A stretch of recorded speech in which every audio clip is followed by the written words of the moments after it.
All right, we're live. It happened. The Better Call Saul finale is over. And so I just thought I would want to give my thoughts on what I thought. I was all ready. I have my props here. I got my drink and I got my fries, my Los Pollos Hermanos fries. I got my Cinnabon. Look at this. I haven't even touched these, actually. I didn't eat these, but I had my Cinnabons. I had everything ready to go. Ready for this finale. Very excited.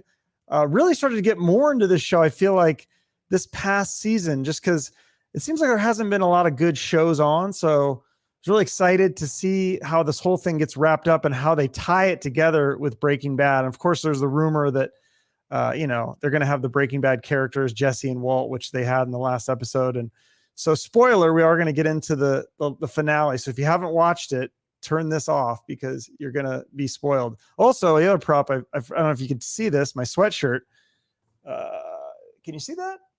University of American Samoa. I sent this to a diehard Better Call Saul fan and they didn't get it. They're like, what is that? I'm like, that's like the whole running joke of the show that he went to University of America Samoa. I thought that was like pretty clear throughout the episode. Anyways, so I had all my props, I was ready to go. So I think there's so much, the problem with these finales is there's so much anticipation. I feel like they can never live up to the hype because you're so hyped up and amped up for it. And you're just, it's like you're expecting the Super Bowl and you're expecting this amazing back and forth, great game. And sometimes it's a blowout. It's not always going to be this great, amazing finale. So this one, I think there was some good and there was some bad. And I'll just give you my thoughts. And this is my initial reaction. It may change because other finales, you watch them at the time and then you hate it and then later you like it. So the opening scene of this finale is, I think it's just to show how superficial Saul is. Like he's only cares about power and being rich, not necessarily just money, but just superficial things, because they have this, discussion. What would you do differently if you had a time machine or whatever? And, I think there wasn't anything like deep that he would do. It's just a superficial thing. And so then they fast forward to we're in the current time or whatever the timeline is, the black and white timeline, the Cinnabon Gene timeline. And, because they left it such a cliffhanger that he was basically about to get caught finally. And so I'm thinking that's going to be most of the episode is like him on the run. And then, maybe they catch him at the end or halfway through, but they catch him pretty quick into the episode. It's like, I don't know, what is it? 10 minutes, maybe 15 minutes in.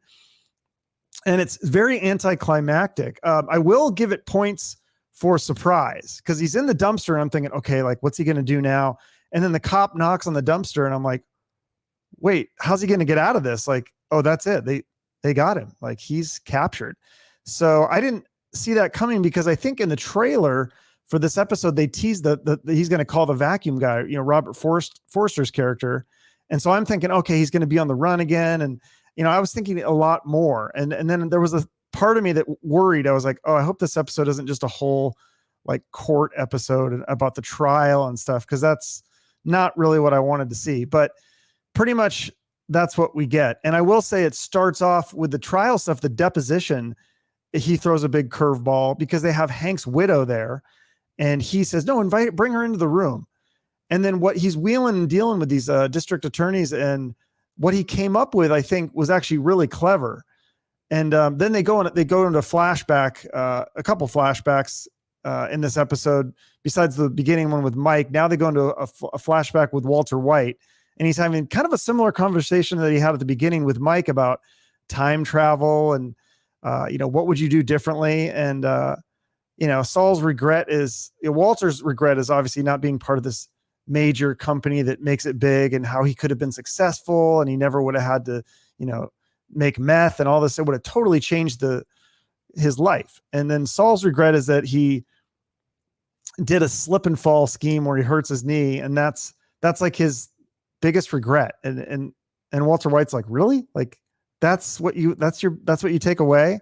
And then there's another flashback scene with the brother and, Jimmy's like, I don't want to get into it with you.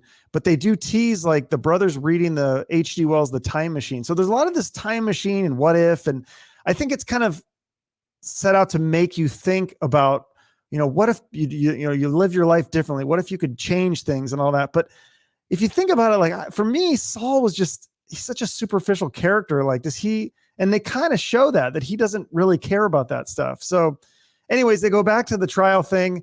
He gets this deal for 7 years, which is insane because they were trying to get him for life and like plus 40 years or something. But then he sabotages this deal to, I guess, in a way to try to help Kim.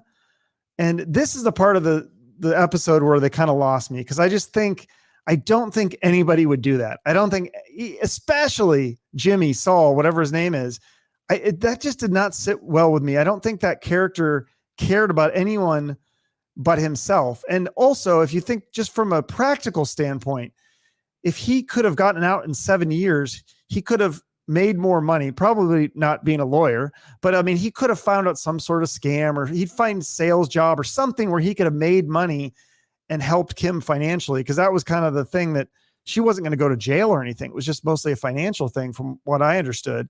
And I don't think she was making much money at her, what kind of job was she doing? Sprinkler sales or something like. So I don't think they were going to get a lot of money from her anyways.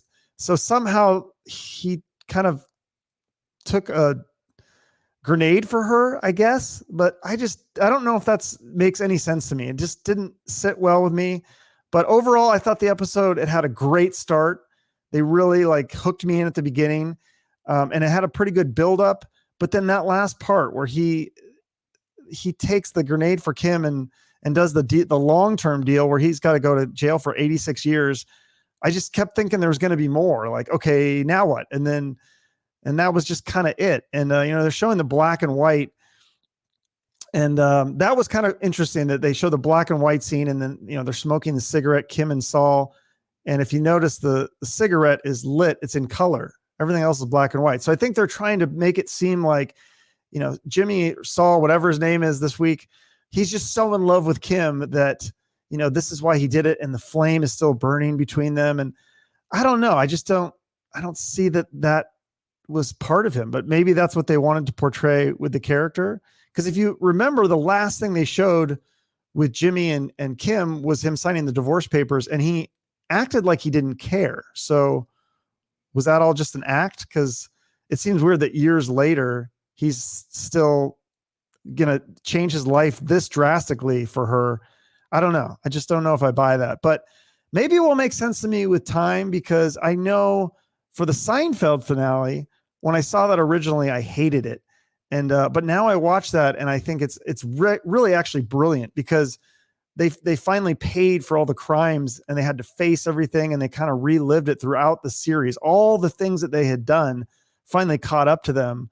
And then they wrap it up with a nice bow, because at the very, very end, they show they're in the prison. They're having the conversation, the same exact conversation they had in the pilot of Seinfeld. So it kind of wraps it up nicely, and, it zooms out, and then it's like, okay, like I felt like this was a good ending to that show. With the Saul, it didn't wrap it up. And I guess, yeah, Jimmy has to pay for his crimes, but I'm not sure, is there really character change? And what I kind of want to know what happens to him. Does he do a bunch of scams in prison? Does he die an old man in prison? Does he find a way to get out? Does he break out of prison? Or does he just live in prison and that's just the end of it? I mean, I don't know. It seems like there should have been more. I kept thinking like, okay, Kim is going to like slip him something and then they're going to break out. Like I was thinking for the more dramatic ending, but it was really like kind of anticlimactic at the end as well. I felt like it kind of fell flat for me. But the buildup was great, and the beginning was great. It hooked me. I mean, obviously you're interested in these characters if you've been watching the show for 6 years. And I just wish there was I wanted more. So maybe they'll do another spinoff, or maybe they'll do a spinoff movie. I feel like this is not the end. I feel like he's going to break out of prison, or he's going to find some sort of legal loophole to get himself out. Like, I just don't see him staying in prison for 86 years. Well, clearly he's not going to live 86 years, but until he dies, like, I just don't see that happening with this guy. So it'd be interesting to see if they do some sort of follow-up. Supposedly this is the end of the Breaking Bad universe, but it's like bands that say they're never going to tour again. Come on. We all know that doesn't happen. So those are just my thoughts. Let me know what you think in the comments. Thanks for watching.